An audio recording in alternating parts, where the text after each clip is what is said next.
WhatsApp guys, KGF chapter 3 confirmed. और confirm हम भी कह सकते हैं क्योंकि KGF चैप्टर 2 का जो 3 साल होने के ऊपर जो एक वीडियो निकाली थी होमबेल फिल्म्स पर, उसमें था सी यू सून ऐसा कुछ था उसके अंदर, तो उस पर भी हमने रिएक्ट किया। वो जरूर देखना भाई यार, ये मूवी अलग ही है। इसके लिए तो मैं कह रहा हूँ एडवांस बुकिंग जब ओपन होती है ना, लोग पागलों की तरह वेट करते होंगे, क्योंकि बहुत रेयर ही कोई मूवी होती है जिसके लिए इतना एक्साइटमेंट होता होगा। तो देखते हैं साथ ही साथ सलमान खान की मूवी कौन सी है जो नहीं हो रही है। शेल्फ भी लिखा है ना कुछ ऐसा, और जाट मूवी के बैन होने पर भी कुछ खबर आई है, क्योंकि होगी नहीं भैया, ये तो कुछ लोग कर देते जबरदस्ती, क्योंकि शायद से वो चर्च में कोई सीन था रणदीप हुड्डा का, उसके ऊपर कुछ किया हुआ है। या ऐसे सारी हॉलीवुड मूवी बंद करा दो फिर तो यार। इसलिए मुझे लगता है कि थोड़ा अगर कोई इशू है तो वो मेकर्स को कुछ बात करके समझौता करके कुछ समझ अंडरस्टैंडिंग होनी चाहिए। मतलब पूरी मूवी बैन करने वाला कोई सेंस नहीं बनता। देखते पूरी वीडियो 1 2 3 गो।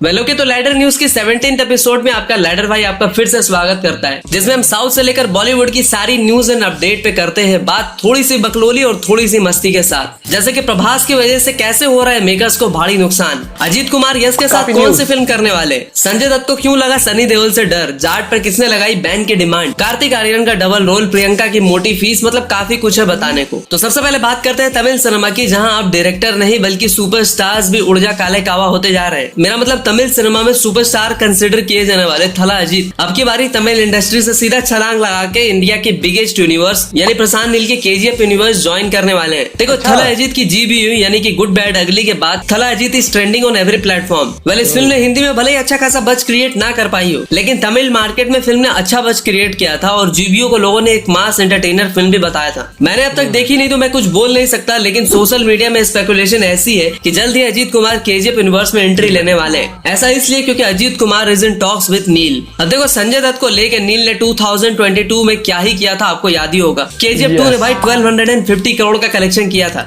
ऐसे में अजीत कुमार के होने से पूरी तमिल और कन्नड़ा मार्केट के साथ साथ हिंदी मार्केट, तेलुगु, मलयालम, ओवरऑल ये फिल्म हर जगह से मैसिव कलेक्शन करने वाली है। और KGF खुद में एक ऐसी फ्रेंचाइज है जिसे किसी प्रमोशन या मार्केटिंग की जरूरत ही नहीं है। सो नो डिबेट नो बहस, 2000 करोड़ का कलेक्शन और बॉक्स ऑफिस तहस नहस। अब सिनेमा के पुराने चावल रिटायरमेंट लेने के मूड में बिल्कुल दिख नहीं रहे। रजनीकांत, कमल हसन, अमिताभ बच्चन, धर्मेंद्र, जैकी श्रॉफ, ये लोग भाई अपनी 70s 80s में है, लेकिन फिर भी सिनेमा से इनका मोह भंग नहीं हो रहा है। ऐसे में बॉलीवुड सुपरस्टार यानी कि अपने 73 इयर्स के ममूटी अब अपनी इंडस्ट्री से बाहर आके तेलुगु इंडस्ट्री के दरवाजे पे दस्तक दे चुके हैं और वो सीधा प्रभास के साथ कोलैब करने जा रहे हैं। हाँ भैया जी, वो वांगा और प्रभास के फिल्म स्पिरिट में नजर आने वाले हैं। क्या बात कर रहे हैं? बट ये अभी तक एक रूमर है। देखो ममूटी एक one of the finest actor है और कुछ टाइम पहले उन्होंने पूरी इंडिया को एक बिल्कुल ही नया सिनेमा लाकर दिखाया था, इस ब्रह्मयुगम। अगर उनकी एंट्री इस फिल्म में होती है तो वांगा उनका भरपूर इस्तेमाल करेंगे और स्क्रीन पे होगा वायलेंस का नंगा नाच। तो अब बात करते हैं सलमान खान की, जिन्होंने अभी ठीक से चैन की सांस भी नहीं ली थी कि फिर से एक डेथ थ्रेट आ गया और इस बार थ्रेट देने वाले ने सीधा बॉम्ब से पूरी कार उड़ाने की धमकी दी है। अब सलमान खान के लिए थ्रेट्स ऐसे हो गए हैं जैसे कि स्पैम कॉल्स, मतलब रोज कोई मुंह उठा के आ जाता है और थ्रेट देकर चला जाता है। लेकिन इस थ्रेट की वजह से सलमान और सलमान से जुड़े लोगों को और भी प्रॉब्लम्स का सामना करना पड़ सकता है। पहले उनकी सिक्योरिटी इतनी टाइट है, ऊपर से अब थ्रेट के बाद सलमान का बाहर आना जाना भी बंद हो सकता है, जिससे कि फिल्म प्रोड्यूसर्स की खटिया खड़ी होने वाली है। सलमान की बात कर ही रहे हैं तो आपको ये भी बता दें कि सलमान खान की अगली प्रोजेक्ट गंगाराम अब सेल्ड हो गई है, क्योंकि सलमान के फैंस सिकंदर के बाद उनसे काफी नाराज थे और लोग कह रहे थे कि भाई सलमान की आने वाली फिल्म गंगाराम भी एक वही सलमान की बाकी फिल्मों की तरह टॉर्चर वाली फिल्म होने वाली है और सलमान खान फैंस नहीं चाहते थे कि सलमान ये फिल्म करे। ऐसे में सलमान ने इतने टाइम के बाद अपने फैंस की सुनी है और ये फिल्म छोड़ दी है और इस फिल्म में उनके साथ संजय दत्त भी होने वाले थे। लेकिन अब न्यूज ऐसी है कि सलमान के बजाय ये फिल्म आयुष शर्मा को मिली है। लेकिन मैं कहूंगा कि ये उससे भी बड़ी गलती है। मतलब कितने मौके दोगे इस बंदे को? आज तक इसने 3 फिल्में करी हैं, लव रात्रि, अंतिम एंड रुसलन, और तीनों की तीनों डिजास्टर।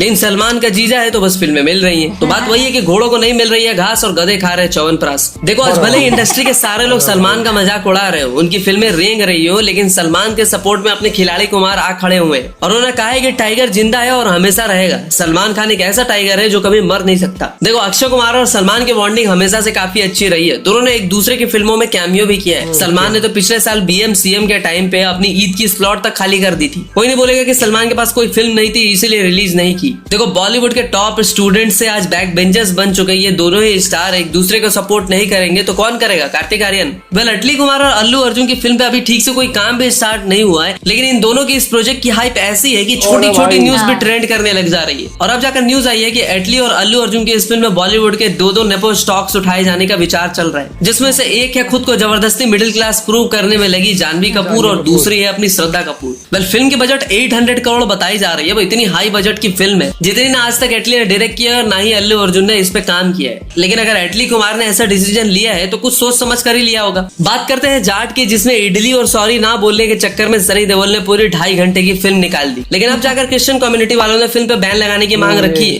क्योंकि आपने भी नोटिस किया होगा कि फिल्म का वो सीन जहां राणा तुंगा यानी कि रणदीप हुड्डा खुद को रावण दिखाता है, उसके बाद वो चर्च में जाकर जीसस के सामने कुछ उसी पोस्टर में खड़ा हो जाता है। ऊपर से चर्च में वायलेंस वगैरह होते हुए भी दिखाया जाता है, जिसको लेकर क्रिश्चियन कम्युनिटी भड़क जाती है और फिल्म को बैन करने की डिमांड भी रख देती है। लेकिन बात करें जाट के क्रेज की, तो अप्रैल में जाट का क्रेज ऐसा क्रिएट हुआ था कि बाकी फिल्में भाई उसे सीधी टक्कर लेने से डर रही है। और ऐसा ही कुछ हुआ संजय दत्त, मौनी रॉय, सनी सिंह की आने वाली फिल्म भूतनी के साथ। पहले फिल्म 18 अप्रैल को रिलीज होने वाली थी, लेकिन अब इसे पोस्टपोन करके 1 मई को कर दिया गया। और मेकर्स ने फनी वे में कहा है कि इंसान मोहब्बत वाली डेट फिक्स कर सकता है, भूतनी के आने के नहीं। वो कब आएगी, कैसे आएगी, ये सिर्फ वही जानती है। लगा था कि 18 अप्रैल को आएगी, लेकिन अब आ रही है 1 मई को, तो तैयार रहना। लेकिन मैं कहूंगा कि 1 मई की डेट चूज करना एक बहुत बड़ी मिस्टेक है, क्योंकि इस डेट पे ऑलरेडी अजय देवगन की रेड 2 आ रही है, जिसका क्रेज काफी ज्यादा है। ऊपर से तेलुगु की हिट द थर्ड केस भी आ रही है। ऐसे में मेकर्स को बहुत ही इंटेंस कंपटीशन का सामना करना पड़ सकता है। लेकिन 11 अप्रैल को ऑलरेडी हॉरर के जॉनर से छोड़ी 2 जैसी फिल्म आई थी, तो शायद मेकर्स ने इसीलिए इस फिल्म को पोस्टपोन कर दिया होगा। तो अब बात करते हैं प्रभास को लेकर। तो तेलुगु इंडस्ट्री से प्रभास को लेकर एक बड़ी ही शॉकिंग न्यूज सामने आ रही है। ऐसा बताया जा रहा है कि प्रभास की वजह से मेकर्स एंड प्रोड्यूसर्स को तगड़ा नुकसान हो रहा है और उनकी सारी अपकमिंग प्रोजेक्ट्स डिलेड हो रही है। द राजा साहब अटकी पड़ी है, पोस्टपोन पे पोस्टपोन हो रही है। वीएफएक्स का काम पेंडिंग है, काफी सारे सीन्स रीशूट करने को पड़े हैं। डायरेक्टर मारुति रेड्डी है, लेकिन प्रभास की वजह से चीजें डिलेड हो रही है। ठीक वही हाल हनु रघुवापुडी की वॉर एक्शन ड्रामा फिल्म फौजी का भी हो रहा है। और सबसे बड़ा झटका लगा है संदीप रेड्डी वांगा को, क्योंकि वो जनवरी 2025 में ही स्पिरिट की शूटिंग स्टार्ट करने वाले थे। अब इन सब के पीछे का जो रीजन है वो है प्रभास की लेग इंजरी, जिसके ट्रीटमेंट की वजह से प्रभास अपने सारे अपकमिंग प्रोजेक्ट्स पर टाइम नहीं दे पा रहे। वेल अगर आप प्रभास के अपकमिंग प्रोजेक्ट्स पर डिटेल वीडियो चाहते हो और ये फिल्म कब आएंगी ये भी जानना चाहते हो, तो कमेंट में स्पैम करो रेबल स्टार। तेलुगु सिनेमा से भाई बालाकृष्ण की अखंडा 2 को लेकर भी एक जबरदस्त अपडेट्स निकल के सामने आ रही है। ये फिल्म 25 सितंबर को आ सकती है, लेकिन इस फिल्म को लेकर ऐसी अपडेट है कि ये 200 करोड़ का मैसिव कलेक्शन कर सकती है। अभी कुछ टाइम पहले आई डाको महाराज ने भाई 126 करोड़ का कलेक्शन किया था। ऐसे में अखंडा 2 अगर 200 करोड़ का कलेक्शन करती है तो ये फिल्म बालाकृष्ण के करियर की सबसे बड़ी फिल्म होगी। अब प्रियंका चोपड़ा, जिनकी डिमांड इंडिया में गिबली आर्ट से भी ज्यादा अचानक से बढ़ जाती है, अब उनकी डिमांड बढ़ने की वजह से उनकी मांग भी काफी ज्यादा बढ़ गई है। न्यूज आई है कि she is asking 30 crore for Krrish 4।